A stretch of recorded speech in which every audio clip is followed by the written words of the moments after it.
I do not give a fuck how you feel. I got wolf. I flow backwards like heat when it chills on a thermometer. That skating, rapping, composing photographer is back like a black bitch's hairline kilometer. Hotter than Madonna, doo-doo mama, backup dancers with the windows rolled up inside the Honda. Driving through Nevada during summer, Tyler, the creator, is a fucking animal. I'm such spitting like a llama, nigga. Oh, that's it. I thought it was more. Okay, I got it. Cool, so I won't regret that.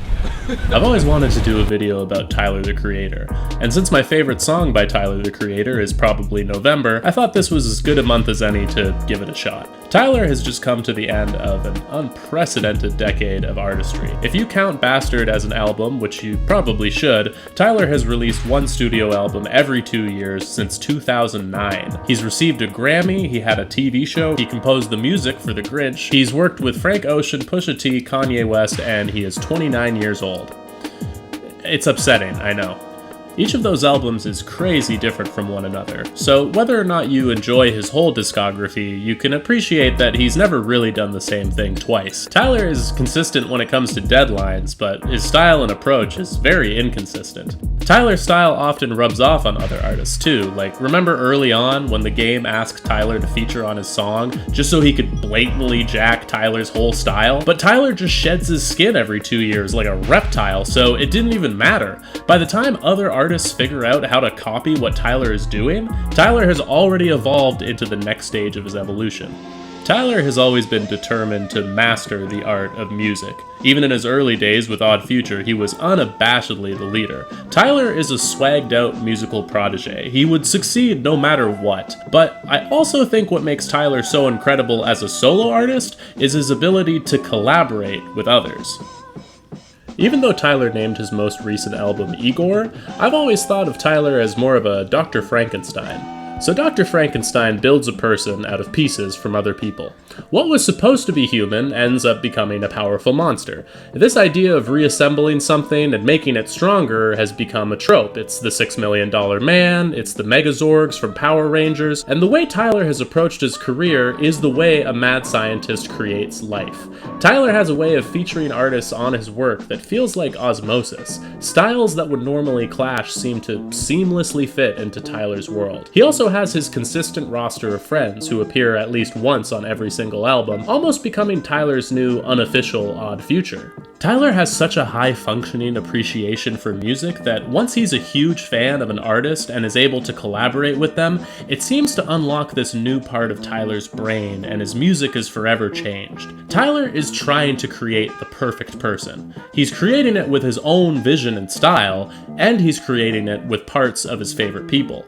For you to truly understand what I'm trying to say, I'm gonna have to take you back. Not back to November, back to Ladera. Kim Dude, Jay Grad, and Robert Douglas are trying to be the new Destiny Child. Tyler is only a few years older than I am, so I had just started high school when the debut Odd Future tape dropped. It could not have been more perfect timing. It was teenagers making music for teenagers. They knew how to use the internet, their lyrics were nihilistic, it was kind of a joke but also kind of scary, and the beats were like nothing we had heard before. While there were multiple producers at work in Odd Future, Tyler's name appears the most by far. Me and my friends were obsessed with Tyler. We were totally like the fans that he describes in that song Colossus. Upon the release of Tyler's debut, Bastard, I felt what I can only assume my mother felt on the day that she first bought Supertramp's Breakfast in America. Except, instead of going to a record store and getting my very own copy of the record, I downloaded a zip file for free from Tyler's website. Tyler wasn't the first to release a full album online for free, but it was my first experience of consuming an album that way, so it felt like Tyler was guiding me and my friends into the future of music. Released on Christmas 2009, Bastard was the vibe for all of 2010. The eerie piano chords that creep through the album, it created a very distinctive tone. Tyler was so young, but his lyrics already had such a clear perspective. Odd Future was birthed in suburbia, and they never tried to deny that. They never pretended that they came out of the ghetto. Yeah, man, life is crazy. We be in these streets, you know, out here grinding. Shit, I was crying the other day, because life is so hard. It's so dangerous over here, man. Views, look how fucking small that house is. The reason Odd Future was labeled as horrorcore is because of the descriptions of violence in their lyrics, but I think the violence they describe is so over the top because they'd never actually seen it up close, so it's more like a horror movie than a crime movie. These kids didn't grow up with a tech on the dresser, they grew up watching South Park, and that's why clean suburban white boys such as myself felt like we could relate. Addicts arise when I arrived in this crack, back, slap in disguise. Fat sack of knives in the passenger side. Bitch, reach for the door, get your access denied. Now, one of the most important pieces of Bastard is that for many of us, it was the first time that we were introduced to Earl Sweatshirt. The song Ass Milk is a big highlight from the album. While Haji Beats seemed at first to be the yin to Tyler's yang, it was clear that something extra special happened whenever you put Tyler and Earl on the same track. I would never say that Tyler copied Earl's rapping style at all, but it does seem that Earl pushed Tyler to focus more on rapping. Because I think from day one, Tyler has always seen himself as a producer. I'll just go through CDs and listen to them and make little fake album covers with my name on it, and as time progressed, I just learned more about different music and chord changes and pitch, and that just led me to other shit. You could notice that once Earl joins Odd Future, Tyler puts a lot more effort into multi-syllabic rhyme structures instead of just having really dope punchlines. Without Earl, I don't know if we'd ever get to see Tyler really bar out, and his ability to bar out is how he really springboarded to the masses. People hadn't necessarily acknowledged Tyler as a great producer yet, but his rapping on Yonkers is what had him hyped as a featured artist, and that's how he got to appear on tracks with people like The Game and Mac Miller. I won't. Hey, you can do. What is your problem? Today, we're gonna. It's not soda, it is milk. It's not soda, it is milk. It's milk. It's milk. There we go. There we go. Even when Earl was sent away to Samoa, Tyler made Earl's presence felt all over his follow-up album, Goblin, repeating the phrase "Free Earl" and making Earl a sort of mascot for Odd Future. Tyler has this way of bringing his personal relationships into his music and making them sort of characters that the fans latch onto. It started with Earl, and it continues with his constant references to his manager, Clancy. I remember talking to Clancy right after, and he was just like, yeah, he has a love-hate with me on this album. I'm fucking pothole, he's like, only trust me, and then by November, he's just like, this motherfucker's stealing. I think it's interesting that ever since his debut, all of Tyler's albums are very consciously concept albums with the exception of maybe Cherry Bomb. Bastard, Goblin, and Wolf all have the therapist character to add a sense of cohesion. Igor is a step-by-step breakup album. Flower Boy, of course, uses flowers as a theme, and Tyler has said that he approached making the album similarly to making a movie. He wanted the opening track to feel like the opening credits, and the last track to feel like the closing credit crawl. I wanted this album to sound like a Disney score, just like very magical, my perfect little indie movie. And Tyler always thinks about music in the context of albums. I've noticed in interviews when he talks about other people's music, instead of saying the song title, often he'll refer to the track number. then obviously Golden Lady, number 4. Number 5 on N Square Circle, I think from 87, 88. The bridge on number 3 by Cortex. This is so interesting considering Tyler's age. He grew up during the era of streaming singles, yet he does not see an album as just a collection of singles. It is very much its own piece of work. In the same way that you can't build a person out of random body parts, Tyler doesn't make albums out of random songs. The heart, brain, and soul of the project need to be there first. Goblin was a huge deal because it was preceded by the music video for Yonkers. Tyler has since said that it was a horrible album, which nearly everyone agrees with, but it is potentially Tyler's most important album too. Yonkers becoming a viral sensation is what led to Tyler blowing up, which gave him access to the big-name artists that he would use on future albums, and just like Bastard introduced us to Earl Sweatshirt, Goblin was the first time most people heard the illustrious voice of Frank Ocean. Wide open so he can see you in the dark when you're sleeping. Naked body, fresh out the shower. You touch yourself after hours. Ain't no man allowed in your bedroom. In the way that Earl was sort of a younger brother to Tyler, Frank was like an older brother. Even though they came up together, Tyler has often said that he's a huge fan of Frank Ocean. I imagine when Frank dropped Channel Orange in 2012, Tyler listened to the album over and over again in the same way that as a child he would listen to Miles Davis records and analyze them. This was the sort of music that Tyler had wanted to make all along. I feel that Wolf is the album where Tyler finally gave himself permission to be an artist. It doesn't sound like Channel Orange, but Frank is all over that album, literally and figuratively. Tyler traded out the moody piano for lush synthesizers and was just trying to make an album instead of necessarily making a rap album. On Channel Orange, track 10 is Pyramids. It's a sprawling piece which has a runtime of nearly 10 minutes, twice the length of any other song on the album. On Wolf, track 10 is Party Isn't Over, 3 separate songs which come together as one sprawling piece, which is by far the longest song on the album.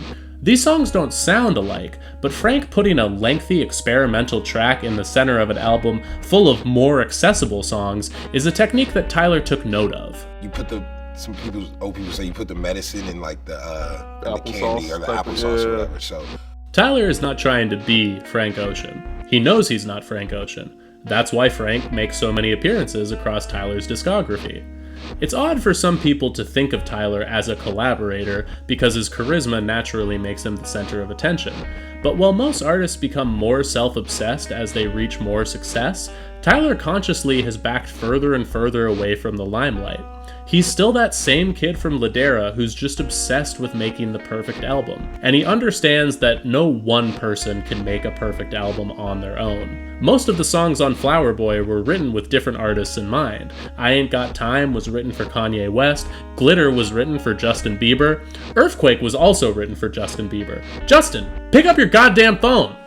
These are some of Tyler's biggest songs. He probably knew they would be hits before they were even released, and yet he was willing to just hand over the spotlight.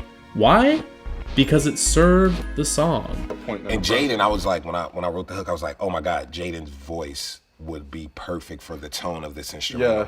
And I just had him come through and he did it and he was so hyped and he knocked it out so quick. And it takes a special kind of artist to put their ego aside for the sake of what's best for the art. A true collaborator. People who Tyler works with stay with him forever. A Boy Is a Gun sounds like the type of song Pharrell would sing on an early NERD album. Who Dat Boy harkens back to the over-the-top punchlines from Tyler's Odd Future days. He keeps a piece of everyone he works with him. Tyler doesn't do drugs, but he is a workaholic. Part of his pursuit to create a masterpiece is setting challenges for himself. Tyler was determined to make sure Flower Boy didn't run over 45 minutes. Nobody told him to do that. He just knew he needed to give himself rules. That's why every moment of that album feels like it needs to be there. And Igor was even shorter. It's not even a full 40 minutes. Tyler's public persona has always been comedic and absurd. Even as his music matures, you can still expect him to say some silly shit in an interview. I think of Tyler as an idiot savant. He wants us to think he's Igor, but he's actually Doctor Frankenstein, pulling together all the pieces so he can construct something that we've never seen before. And sometimes he's ashamed of the monsters he creates.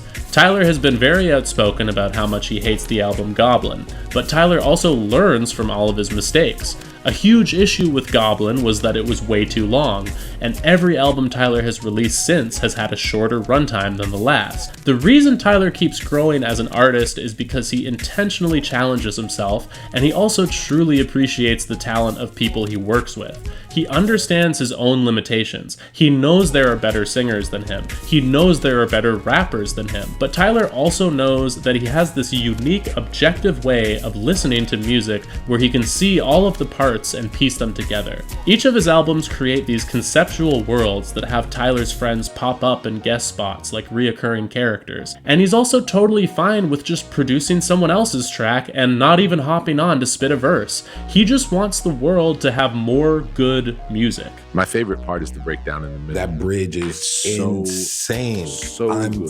That bridge is insane. So beautiful. So What? beautiful. And that's like number 7. That's bridge 7, bro. I have 6 other versions because I was like, I need to perfect this bridge. It's 2 other bridges with Solange on it. We singing back and forth and stuff, but I was like, it's not perfect. Yeah. And I was like, what do I want to do? Again, what world is this? Where is this living? Yes. I want to be in Studio 54 dancing to this. Yes. And I just want to hear these chords. Tyler the character is obnoxious, but Tyler the person is actually incredibly humble. I'm so glad that Tyler has found this plateau where he's still being embraced by the masses and is also making the kind of music he's always wanted to make. He's showing no signs of slowing down his 2-year album turnaround. I'm sure he'll have another 5 albums out by the time we hit 2030.